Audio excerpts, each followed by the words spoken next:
Wataru Endo memang pemain jenis yang profesional, tak banyak cakap, kerja keras, sentiasa letakkan pasukan sebagai keutamaan. Tapi nampak kali ni dia pun dah tak boleh tahan sabar dah, tak boleh sembunyikan perasaan dia lagi. Sejak hujung Ogos hari tu, Endo cuma main 4 minit saja dalam Premier League. 4 minit tau, 4. Sepanjang masa tu, dia cuma bergantung pada minit permainan dalam Carabao Cup. Masalahnya, Liverpool sekarang ni dah tersingkir daripada Carabao Cup di tangan Crystal Palace. FA Cup pula Januari nanti baru Liverpool akan start main. Liverpool sekarang pula kita tahu tengah on form.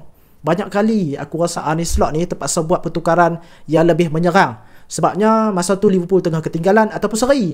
Jadi tak ada ruang untuk karakter seperti Endo ni yang tugas utama dia tu untuk stablekan permainan Liverpool.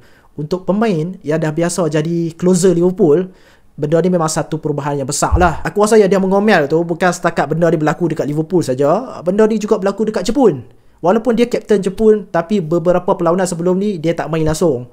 Rasanya break kali ni baru dia dapat full 90 minutes kot. Itu yang membuatkan dia luahkan sedikit lah rasa tak puas hati. Tapi kalau ada satu benda tentang Endo yang kita semua tahu, aku rasa dia tak akan merungut lama lah. Dia akan kerja lebih kuat, push lebih keras dalam training dan tunggu masa sesuai untuk cuba rebut balik minit permainan.